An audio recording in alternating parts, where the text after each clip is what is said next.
நீங்கள் பார்க்கும் இந்த காட்சிகள் வெட்டி திருடப்பட்ட சந்தன மரத்தின் மிச்சம்.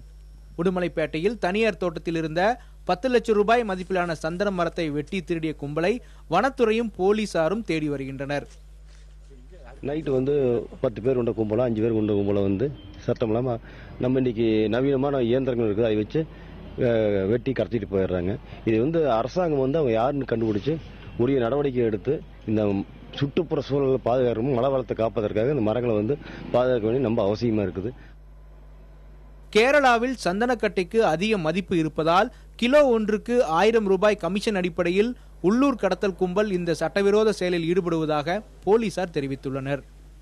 கடந்த 8 மாதங்களில் தமிழக கேரளா வன எல்லையில் சந்தன மர வெட்டி கடத்தல் தொடர்பாக 19 வழக்குகள் பதிவு செய்யப்பட்டுள்ளன. இதே காலகட்டத்தில் மட்டும் தோராயமாக 1400 கிலோ சந்தன மரங்கள் வெட்டி கடத்தப்பட்டிருப்பதாக போலீசார் தெரிவிக்கின்றனர். சந்தன மரங்களை வெட்டி கடத்தியது தொடர்பாக 8 பேர் மட்டுமே கைது செய்யப்பட்டுள்ளதாக சொல்கிறது காவல்துறையின் புள்ளி விவரம்.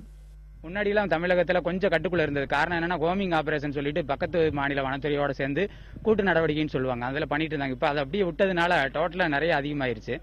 நம்ம மரங்கள்ங்கிறது இயற்கை தந்த ஒரு வரம், அதை வெட்டகிறத தடுக்கணும். அதே மாதிரி சமூகத்தை காக்கணும், இயற்கை வளங்களை காக்கணும், சுற்றுச்சூழலை காக்கணும். தமிழக கேரளா எல்லையில் கூட்டு ரோந்து செல்வது, வழக்கு விசாரணையில் தகவல் பரிமாற்றம் ஆகியவை மட்டுமே சந்தன மர கடத்தலை தடுக்க உதவும் என்கிறார்கள் இயற்கை ஆர்வலர்கள். புதிய தலைமுறைக்காக செய்தியாளர்கள் குழு.